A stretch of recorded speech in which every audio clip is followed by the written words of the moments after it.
Halo, perkenalkan, saya Sita Aulina, perawat dari RSUD Dr. Susilo Selawi, Kabupaten Tegal, akan menjelaskan tentang pengetahuan National Early Warning Score atau yang biasa kita sebut Early Warning Score.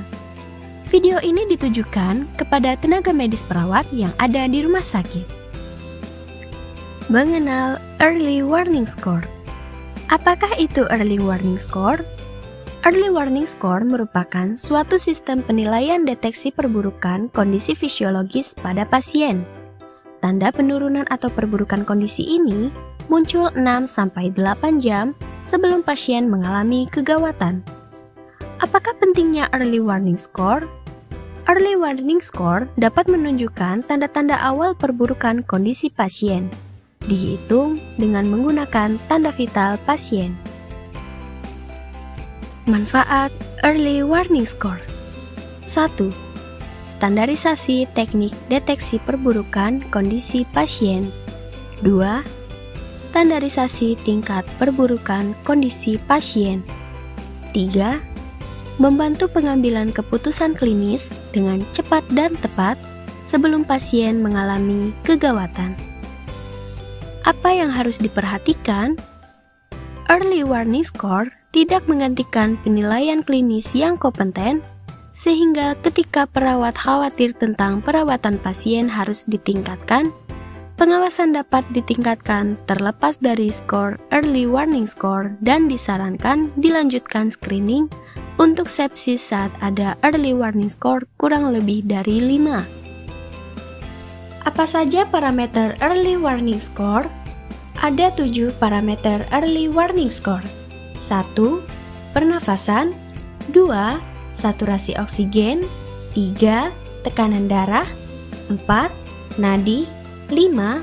Tingkat kesadaran. 6. Suhu. Dan yang ketujuh, alat bantu nafas. Berikut ini tabel parameter EWS yang terdiri dari 7 parameter dan skor. Dari 7 parameter itu terdiri dari pernafasan, saturasi oksigen, alat bantu nafas, suhu, tekanan darah sistolik, nadi, dan tingkat kesadaran pasien. Yang di atas terdapat skor. Skor itu nilainya 0, 1, 2, dan 3. Dari 0 bisa ke kiri dan ke kanan.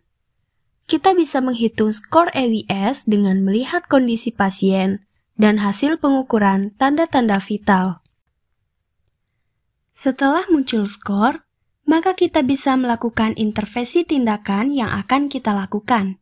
Berikut tabel skornya. Untuk skor 0 sampai dengan 1 masuk kategori normal, tabelnya berwarna hijau, frekuensi observasi setiap 8 jam. Intervensi yang kita lakukan yaitu observasi dan dokumentasi. Untuk skor 2 sampai dengan 3 masuk dalam kategori rendah, yaitu berwarna kuning. Frekuensi observasinya setiap 4 jam. Intervensi yang kita lakukan observasi dan dokumentasi. Untuk skor 4 sampai dengan 6 masuk ke dalam kategori sedang berwarna orange. Frekuensi observasi setiap jam, intervensinya perawat melaporkan ke dokter, perawat mengobservasi pasien bersama dengan dokter setiap jam, perawat mendokumentasikan setiap jam, perawat atau dokter melaporkan ke DPJP, perawat atau dokter mempersiapkan jika pasien mengalami perburukan kondisi untuk perawatan HCU.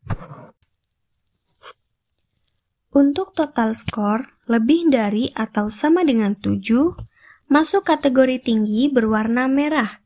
Frekuensi observasi, bedside monitoring.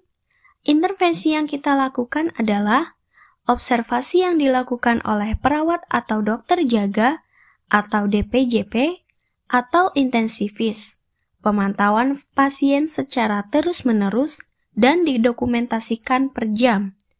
Aktivasi code blue system jika pasien henti jantung atau henti nafas. Rencanakan transfer pasien ke ruang ICU atau ICCU dengan menggunakan alat bantu nafas. Demikian pembelajaran dengan video edukasi yang dapat saya sampaikan. Kurang dan lebihnya mohon maaf dan terima kasih.